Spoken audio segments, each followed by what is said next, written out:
Media veg के platform तो खबरां दा लेखा जोखा प्रोग्राम के अंतर्गत आप सब का निੱਘਾ स्वागत है जी ion. Khabraan Da Lekha Jokha, May 21st, 2024, is sponsored by Hanif Litigation. Criminal or regulatory law matters, contact Hanif Litigation lawyer Shahid Hanif, 604-626-3144. आज खबरों में दीदी David Eby NDP's head of conservative 5 months before next election poll की जिक्र हो रही है और जैसा से we discussed it earlier as well कि a new poll release just 5 months before the next provincial election shows the BC NDP is still leading over the BC Conservatives and BC United. The poll of 800 adults in BC by research company shows that 42% of those who have already decided on their vote will be voting for the incumbent party, with 32% voting for the Conservatives. The NDP is down 3 points since research company's last polling in April, while the Conservatives are up by 5 points. Meanwhile, the current official opposition BC United is still tied in third position with the BC Greens, with 12% of those surveyed planning to vote for Kevin Falcon's party. In May of 2023, a third of decided voters in British Columbia, 33% were supported BC United, says Mario Conseco, president of research company. A year later, the proportion has fallen by 21 points. Only 35% decided voters who supported the BC Liberals in the 2020 provincial election under leader Andrew Wilkinson are staying with BC United in 2024. More than 2 in 5, 44% are now backing the BC Conservatives, while more than 1 in 10, 12% would cast a ballot for the BC NDP research company explained. The polling organization says current Premier David Eby is leading in approval ratings also, as 54% of those surveyed gave him the thumbs up. The numbers are lower for BC Conservative leader John Rusted, 37% plus, to BC Greens leader Sonia Furtsono, 35% -2, and BC United leader Kevin Falcon, 31% -5, research company added. बिल्कुल BC ਦੀ ਰਾਜਨੀਤਿਕ ਅਖਾੜਾ ਹਮੇਸ਼ਾ ਅਸ਼ਾ ਨਾਲ ਨਵੇਂ ਰੰਗ ਭਰਦਾ। ਹਰ ਕਿਸੇ ਨੇ ਨਹੀਂ ਸੀ ਸੋਚਿਆ ਕਿ ਪਿਛਲੇ ਸਾਲ ਐਸੇ ਮਹੀਨੇ ਹੋਣ ਵਾਲੀਆਂ ਪੋਲਸ ਦੇ ਵਿੱਚ BC ਯੂਨਾਈਟਿਡ ਜਿਹੜੀ ਸੀ ਉਹ ऑफिशियल अपोजिशन सी, पर हुण तां लगदा दूर दूर तक दिखाई नहीं दे रही। यूनाइटेड जिसने अपनी पार्टी का नाम यूनाइटेड डाला वो ही घाटा पाया। मैं कुछ पूछना शना जी, तां BC यूनाइटेड दी थां ते ना जिहड़ी भी यूनाइटेड पार्टी वो खिलर बुलर जाती है, ना ही नहीं रखना चाहिए यूनाइटेड। एक्चुअली टाइड है ग्रीन पार्टी के साथ, लेकिन उन्होंने अपने मिनिस्टर्स वगैरह सारे चुन लिए थे BC यूनाइटेड वालों ने। खैर, that's where their position is right now. Serial killer Robert Pickton critically injured in prison attack. वैसे दीदी रॉबर्ट पिक्टन के बारे में सभी को पता है। Notorious serial killer Robert Picton has been hospitalized with critical injuries after a vicious prison attack in Quebec. A spokesperson for the prison, the province's police service, said the 74-year-old Picton was assaulted by a 51-year-old inmate at around 5:15 p.m. Eastern on Sunday and airlifted to the Quebec City Hospital, where he remains in critical condition. The Correctional Services Canada confirmed that Picton was a victim of a major assault, though the circumstances and his current condition are unknown. We can confirm that inmate Robert Picton was involved in a major assault on May 19. This assault did not involve any of our staff, a spokesman wrote in an email. The safety and security of institutions is paramount, and an investigation into what occurred is currently underway. ਅੱਛਾ ਨਾ ਪਿਕਟਨ ਦਾ ਜਦੋਂ ਨਾਂ ਆਉਂਦਾ ਨਾ ਬਹੁਤ ਸਾਰਾ ਤਰਾਸਦੀ ਹੈ ਜਿਹੜੀ ਉਹ ਇੱਕਦਮ ਜ਼ਹਿਨ ਦੇ ਵਿੱਚ ਆਉਂਦੀ ਆ, ਪਰ ਜੇਲ੍ਹ ਦੇ ਵਿੱਚ ਉਸ ਦੇ ਉੱਤੇ ਜਿਹੜਾ ਕੀਤਾ ਗਿਆ ਹਮਲਾ ਜਾਨਲੇਵਾ ਸਾਬਤ ਹੋ ਸਕਦਾ। ਅਜੇ ਵੀ ਕਿਬੈਕ ਦੀ ਜੇਲ੍ਹ ਦੇ ਵਿੱਚ ਵਾਪਰਿਆ ਜਦੋਂ ਕਿ ਤਫਤੀਸ਼ ਚੱਲ ਰਹੀ ਹੈ, ਪਰ ਹਜੇ ਉਹ ਜੇਰੇ ਇਲਾਜ। बिल्कुल। और इसके साथ साथ दीदी, if you're driving on the highways, if you don't have snow tires on your vehicle, it might be best to stay in the lower mainland, as snow is headed for major interior highways. A special weather statement was issued by Environment and Climate Change Canada Tuesday morning. The weather service says 2 to 4 centimeters of snow is expected to fall at higher elevations Tuesday night into Wednesday, affecting the Coquihalla Highway 5, Ellison Pass, Okanagan Connector and Kootenay Pass. An upper trough of low pressure will bring cooler air mass to the southern BC interior in the next couple of days. Snow levels will drop below the passes for most high elevation travelers routes tonight, and snowfall can be expected through Wednesday morning. Snow level is forecast to rise above the mountain passes Wednesday afternoon. ਕਿਉਂਕਿ ਮੌਸਮ ਵਿਭਾਗ ਨੇ ਇਸ ਗੱਲ ਦੀ ਸੂਚਨਾ ਦਿੱਤੀ ਹੈ ਕਿ ਅਗਰ ਤੁਹਾਡੇ ਸਨੋ ਟਾਇਰ ਨਹੀਂ ਹਨ ਤਾਂ ਤੁਸੀਂ ਲੋਅਰ ਮੇਨਲੈਂਡ ਦੇ ਵਿੱਚ ਹੀ ਰਹੋ, ਕਿਉਂਕਿ ਇੰਟੀਰੀਅਰ BC ਦੇ ਵਿੱਚ ਤਮਾਮ ਜਿਹੜੇ ਹਾਈਵੇਜ਼ ਨੇ ਉਹਨਾਂ ਦੇ ਉੱਤੇ ਜਿਹੜੀ ਬਰਫ਼ਬਾਰੀ ਹੋ ਰਹੀ ਹੈ ਔਰ ਜਿਸ ਦੇ ਕਾਰਨ ਮੌਸਮ ਦੇ ਵਿੱਚ ਤਬਦੀਲੀ ਔਰ ਬਰਫ਼ਬਾਰੀ ਬੁੱਧਵਾਰ ਤੱਕ ਜਾਰੀ ਰਹਿਣੀ ਹੈ। ਸੋ ਮਿਹਰਬਾਨੀ ਕਰਕੇ ਕਹਿੰਦੇ ਲੋਅਰ ਮੇਨਲੈਂਡ ਦੇ ਵਿੱਚ ਹੀ ਰਹੋ। ਬਿਲਕੁਲ Didi, as you know, that Canucks played the game 7 yesterday with Oilers, and they put respect back in that jersey. Canucks eliminated from NHL playoffs. Tuesday is a bittersweet day for Vancouver Canucks fans who are trying to get rid of the sting and heartbreak of their team losing game 7 of the second round and being eliminated from the NHL playoffs. The Canucks had 2 opportunities to close out the Edmonton Oilers but failed to do so. They didn't play well enough in either game 6 or 7 to deserve a win, and despite a valiant push near the end of the third period on Monday night, the unofficial comeback kids couldn't complete the task. There were a few things that led to the team's exit, including a lack of execution, specifically on the power play, a lack of shots on net, and 2 guys not stepping up when it was needed most. Despite any negative that will be scrutinized by the players and coaching staff in the coming days, Coach Rick Tocchet explained there are a lot of positives to take away from this team's efforts this year. He said not scoring on 4-minute power play in the first period was a huge blow. I think we lost some juice. I thought we lost some energy because of it. That's a big factor. But other than that, the second half, I was really proud. Tocchet also addressed the lack of shots. Even though the Canucks scored twice in 5 shots, in the third period, we missed the net. We had shot blocks. I don't know what else to say. Yeah, we need more shots, but you got to hit the net and stuff. That's the only negative I got. You got to hit the net. We had 2 breakaways. We missed the net.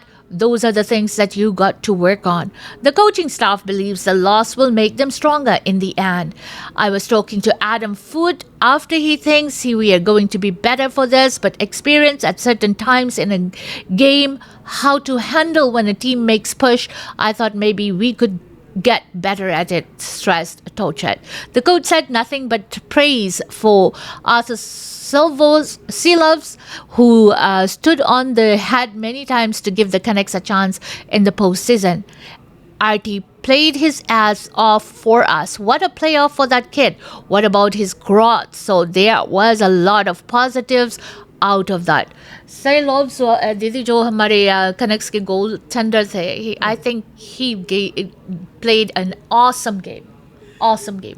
ਕੱਲ ਦੀ game ਦੇ ਵਿੱਚ ਚਾਹੇ ਅਸ਼ਾ ਨਾ ਹਾਰ ਤਾਂ ਗਏ, ਪਲੇਆਫਸ ਦੇ ਵਿੱਚੋਂ ਬਾਹਰ ਆ ਗਏ, ਪਰ ਲੋਕਾਂ ਨੇ ਕਨੈਕਸ ਦੀ ਜਿਹੜੀ ਪ੍ਰੋਗਰੈਸ ਹੈ ਉਸ ਨੂੰ ਬੜਾ ਸਰਾਹਿਆ ਤੇ ਨਾਲ ਇਸ ਗੱਲ ਦੀ ਵੀ ਉਮੀਦ ਕੀਤੀ ਕਿ ਅਗਲੇ ਸਾਲ ਦੇ ਜਿਹੜੇ ਪਲੇਆਫਸ ਨੇ ਉਹਨਾਂ ਦੇ ਵਿੱਚ ਵੀ ਵਿਲ ਗੋ ਆਲ ਦਾ ਵੇ। वैसे दीदी आपको पता है 30 साल हो चुके हैं कनाडा का किसी टीम ने NHL स्टैनली कप नहीं जीती है।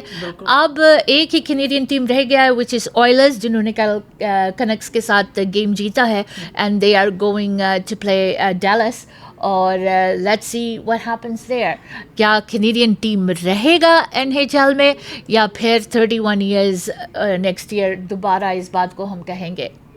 ਬਿਲਕੁਲ ਇਸ ਗੱਲ ਦੀ ਹੁਣ ਉਮੀਦ ਕੀਤੀ ਜਾ ਰਹੀ ਹੈ ਕਿ ਸਾਰੇ ਦੇ ਸਾਰੇ ਕੈਨੇਡੀਅਨ ਜਿਹੜੇ ਨੇ ਹੁਣ ਉਹ ਵਾਇਲਰਸ ਦੀ ਜਿਹੜੀ ਟੀਮ ਆ ਉਸ ਦੇ ਪਿੱਛੇ बड़ी चंगी तरह उत्साहित होकर उन्होंने इनकरेज कर रहे हैं। यस एंड हमारे जितने भी लिसनर्स एडमिंटन से हमारे साथ जुड़े हुए हैं, मुबारक जी, थैंक यू। और ये ज़रूर कहना चाहूँगी कि all the best with the 7 games with Dallas. 4 Indian nationals accused of killing BC Sikh activists to appear in court today. 4 Indian nationals accused in the murder of British Columbia Sikh activist Hardeep Singh Nijjar are all due in court Tuesday. 22-year-old Amandeep Singh appeared via video link for his first appearance in a Surrey, BC court last week, and the matter has been put forward to today. Singh was charged with first-degree murder and conspiracy to commit murder earlier this month, while he was already in the custody of Peel Regional Police in Ontario for unrelated firearms charges. Karan Brar, Kamalpreet Singh and Karanpreet Singh who already face the same charges following their arrest in Edmonton, are also scheduled to be in Surrey courtroom today. Niger was a key organizer for overseas voting on the independent Sikh state in India and was gunned down in the parking lot of Surrey Temple, where he was president in June of 2023. Prime Minister Justin Trudeau has said credible intelligence linked Niger's death to Indian government involvement, but India has denied being involved in the case.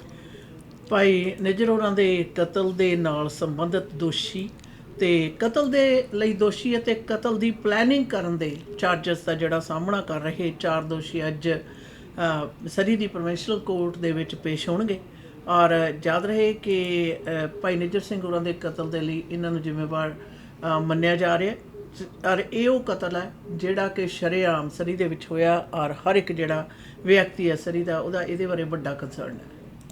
A Singapore Airlines flight fell 6,000 feet in a span of few minutes in severe turbulence over the Indian Ocean. The carrier said Tuesday, leaving a British man dead and more than 24 other passengers injured. The flight was then diverted and landed in stormy weather in Bangkok. Authorities said the 73-year-old British man may have suffered a heart attack, though that was not been confirmed. His name was not immediately released. The Boeing 777 flight from London's Heathrow Airport to Singapore, with 211 passengers and 18 crew members aboard, landed at Bangkok's Suvarnabhumi Airport, the airline said in a Facebook post. Emergency medical crews rushed to help the passengers. Videos posted on the line messaging platform at the airport showed a line of ambulances streaming to the scene. Singapore Airlines said on Facebook that as of 4 hours after the emergency landing, 18 people remained hospitalized while other 12 were treated on outpatient basis. The remaining passengers and crew are being examined and given treatment where necessary, it said. Airports of Thailand Group said the lightly injured and non-injured passengers are being assisted at a specially assigned location inside the terminal at Suvarnabhumi Airport. Thailand's Transport Minister Surya Jungrunagakit said Singapore would dispatch another plane later Tuesday night to transport the lightly injured and non-injured passengers to the city-state's Changi Airport. He said the plane was expected to arrive in Bangkok at 9:45 p.m. ਸ਼ਨੇਸ ਜਿਹੜਾ plain ਹੈ ਜਿਸ ਦੇ ਵਿੱਚ 211 passenger ਸੀਗੇ ਉਹਦਾ ਹਵਾ ਦੇ ਵਿੱਚ ਇਸ ਪ੍ਰਕਾਰ ਦਾ ਮਤਲਬ ਟਰਬੂਲੈਂਸ ਹੈ ਜਿਹੜੀ ਹੁਣ ਦੇ ਕਾਰਨ ਸੁਣਿਆ ਨਹੀਂ ਸੀਗਾ ਕਦੇ ਵੀ ਔਰ ਖਾਸ ਤੌਰ ਦੇ ਉੱਤੇ ਉਹ ਮਨ ਜਿਹੜੇ ਪਲੇਨ ਦੇ ਵਿੱਚ ਬੈਠ ਕੇ ਫਟਾਫਟ ਆਪਣੀ ਸੀਟ ਬੈਲਟਸ ਨੇ ਜਿਹੜੀਆਂ ਉਹਨਾਂ ਨੂੰ ਲਾ ਦਿੰਦੇ ਆ ਉਹਨਾਂ ਲਈ ਇੱਕ ਤਰੀਕੇ ਦੀ ਚੇਤਾਵਨੀ ਹੈ ਯਕਦਮ ਹਵਾ ਦੇ ਵਿੱਚ ਜਿਹੜਾ ਪਲੇਨ ਆ ਉਸ ਦਾ ਡਾਈਵ ਕਰ ਜਾਣਾ ਔਰ ਲੋਕਾਂ ਦਾ ਬੜੀ ਬੁਰੀ ਤਰ੍ਹਾਂ ਜ਼ਖਮੀ ਨਹੀਂ ਹੋਣਾ ਬਲਕਿ ਉਹਦੇ ਨਾਲ ਇੱਕ ਦੀ ਮੌਤ ਹੋ ਜਾਣਾ. It's really sad. Israeli and Hamas leaders join list of people accused by leading war crimes court. By accusing the heads of Israel and Hamas of war crimes, the International Criminal Court's top prosecutor placed them among world leaders infamous for heinous acts against humanity. The chief prosecutor Karim Khan announced arrest warrants Monday against 2 Israeli leaders, including Prime Minister Benjamin Netanyahu and 3 Hamas leaders. The prosecutor focused on actions taken by Hamas on October 7th when militants stormed southern Israel, killing around 1,200 people and taking some 250 hostages, and on Israel's military response in Gaza, which has killed roughly 35,000 Palestinians, according to the Gaza Health Ministry. Netanyahu condemned the decision Monday, calling it a complete distortion of reality. I reject with disgust the Hague prosecutor's comparison between democratic Israel and the mass murderers of Hamas. In a statement, Hamas accused the prosecutor of trying to equate the victim with the executioner. It said the right to resist Israel occupation, including armed resistance. ਮਨੁੱਖਤਾ ਦੇ ਖਿਲਾਫ ਦੇ ਵਿੱਚ ਕਿਸੇ ਵੀ ਮਨੁੱਖਤਾ ਦੇ ਘਾਣ ਦੇ ਸੰਬੰਧ ਦੇ ਵਿੱਚ ਦੋਸ਼ੀ ਲੋਕਾਂ ਦੀ ਲਿਸਟ ਦੇ ਵਿੱਚ ਜਦੋਂ ਇਜ਼ਰਾਈਲ ਦੇ ਮੁਖੀ ਤੇ ਹਮਾਸ ਦੇ 3 ਲੋਕਾਂ ਦਾ ਨਾਂ ਸ਼ਾਮਲ ਕੀਤਾ ਗਿਆ ਤਾਂ ਬੇਅੰਤ ਲੋਕ ਨੇ ਅਸ਼ਨਾ ਜਿਹੜੀ ਇਹ ਤਰਾਸਦੀ 7 ਅਕਤੂਬਰ ਤੋਂ ਨਿਰੰਤਰ ਦੇਖਦੇ ਆ ਰਹੇ ਹੈ ਔਰ ਬੇਲੋੜੀ ਮਨੁੱਖਤਾ ਦਾ ਜਿਹੜਾ ਘਾਣ ਹੋ ਰਿਹਾ ਦਿਨ ਰਾਤ ਬੜਾ ਨਿੰਦਣਯੋਗ ਹੈ. What's next for Iran's government after that of its president in helicopter crash? The death of Iran's president is unlikely to lead any immediate changes in Iran's ruling system or to its overarching policies, which are decided by Supreme Leader Ayatollah Ali Khamenei. But Ibrahim Raisi, who died in a helicopter crash Sunday, was seen as a prime candidate to succeed the 85-year-old supreme leader, and his death makes it more likely that the job could eventually go to Khamenei's son. A hereditary succession would pose a potential crisis of legitimacy for the Islamic Republic, which was established as the alternative to monarchy, but which many Iranians already see as a corrupt and dictatorial regime. Iran holds regular elections for president and parliament with universal suffrage, but the Supreme Court has final say on all major policies, serves as commander-in-chief of the armed forces, and controls the powerful Revolutionary Guard. The Supreme Leader also appoints half of the 12-member Guardian Council, a clerical body that vets candidates for president, parliament, and the embassy of experts, an elected body of jurists in charge of choosing the Supreme Leader. In theory, the clerics oversee the republic to ensure it complies with Islamic law. In practice, the supreme leader carefully manages the ruling system of balance competing interests, advances his own priorities, and ensures that no one challenges the Islamic Republic or his role atop it. Raisi, a hardliner who was seen as a protege of Khamenei, was elected president in 2021 after the Guardian Council blocked any other well-known candidate from running against him, and turnout was the lowest in the history of the Islamic Republic. He succeeded Hassan Rouhani, a relative moderate who had served as president for the past 8 years, and defeated Raisi in 2017. After Raisi's death, in accordance with Iran's constitution, Vice President Mohammad Mokhbar, a relative unknown, became caretaker president. With elections mandated within 50 days, that vote will likely be carefully managed to produce a president who maintains the status quo. That means Iran will continue to impose some degree of Islamic rules and crack down on dissent. It will enrich uranium, support armed groups across the Middle East, and view the West with deep suspicion. Iran ਦੇ president ਦੀ helicopter ਹਾਦਸੇ ਦੇ ਵਿੱਚ ਹੋਈ ਮੌਤ ਨੇ ਉਸ ਖੇਤਰ ਦੀ ਜਿਹੜੀ ਰਾਜਨੀਤਿਕ ਖੜੇ ਨਿਆਸ਼ਨ ਨੇ ਉਹਨਾਂ ਨੂੰ ਭੜਕਾ ਦਿੱਤਾ, ਖਾਸ ਤੌਰ 'ਤੇ ਜਦੋਂ ਇਲੈਕਸ਼ਨਾਂ 50 ਦਿਨਾਂ ਤੋਂ ਬਾਅਦ ਇੰਟਰਮ ਜਿਹੜਾ ਪ੍ਰੈਜ਼ੀਡੈਂਟ ਆ ਉਸ ਨੂੰ ਸਥਾਪਿਤ ਕਰ ਦਿੱਤਾ ਗਿਆ। ਪਰ ਇਹਦੇ ਨਾਲ ਵੱਡਾ ਖੁਲਾਸਾ ਇਹ ਵੀ ਹੋ ਰਿਹਾ ਹੈ ਕਿ ਪ੍ਰੈਜ਼ੀਡੈਂਟ ਦੇ ਜਿਹੜਾ ਪੁੱਤਰ ਹੈ ਸ਼ਾਇਦ ਹੋ ਸਕਦਾ ਅਗਾਂਹ ਸਮੇਂ ਦੇ ਵਿੱਚ ਉਹ ਵਾਂਗਡੋਰ ਸੰਭਾਲੇ। ਬਿਲਕੁਲ। Defense rests in case without Trump testifying in his hush money trial. The defense rested its case in Donald Trump's hush money trial on Tuesday morning without the former president taking the witness stand to testify, bringing proceedings one step closer to closing arguments. After more than 4 weeks of testimony, jurors were sent home with Judge Juan McMurchan telling them they wouldn't be needed in court until closing arguments next Tuesday. Merchant suggested the court session may run late that day to accommodate summations from both parties. The defense and prosecution, Merchant told jurors he then expects his instructions to them will take about an hour. Jurors could begin deliberating as soon as next week to decide whether Trump is guilty of 34 felony counts of falsifying business records. Prosecutors have accused Trump of a scheme to bury negative and often salacious stories about might have torpedoed his 2016 presidential campaign and then falsifying internal business records to cover up hush money payments associated with the alleged scheme. He has denied the allegations. Prosecutors rested their case Monday after star witness Michael Cohen concluded his testimony. Cohen spent nearly 4 full days on the witness stand, placing the former president directly at the center of the alleged scheme. The defense called just 2 witnesses following the conclusion of Cohen's testimony, paralegal Daniel Sitko and attorney Robert Costello. The trial is its 20th day. Trump has pleaded not guilty to 34 felony counts. The case is the first ever criminal trial of a former U.S. president and the first of 4 prosecutions of Trump to reach a jury. Currently, Trump campaigns calls Kane's film The Apprentice blatantly false votes legal actions. Donald Trump ਬਾਰੇ ਜਦੋਂ ਵੀ ਜ਼ਿਕਰ ਹੁੰਦਾ, ਖਾਸ ਤੌਰ ਦੇ 'ਤੇ ਪਿਛਲੇ ਕੁਝ ਹਫ਼ਤਿਆਂ ਤੋਂ ਤਾਂ ਜੀ ਰੋਜ਼ਾਨਾ ਉਹਨਾਂ ਦੀ ਜਿਹੜਾ ਟਰਾਇਲ ਚੱਲ ਰਿਹਾ ਉਹਦੇ ਉੱਤੇ ਜਿਹੜੀਆਂ ਸਰਗਰਮੀਆਂ ਨੇ ਬੜੀਆਂ ਪੁਖਤਾ ਰਹੀਆਂ ਨੇ। ਦੇਖਦੇ ਹਾਂ ਜੀ ਹੁਣ ਉਹਦਾ ਰਿਜ਼ਲਟ ਆ ਜਿਹੜਾ ਕੀ ਨਿਕਲਦਾ। ਪਰ ਵੈਸੇ ਜੇ ਦੇਖਿਆ ਜਾਵੇ ਕੱਲ੍ਹ ਖਾਸ ਜਿਹੜੀ गवाही है वो भुगती 4 दिन लगातार। रिजल्ट देखते हैं जी कदों मिलता है। इसी के साथ हमें इजाजत दीजिए। खबरां दा लेखा जोखा प्रोग्राम से until next time, goodbye।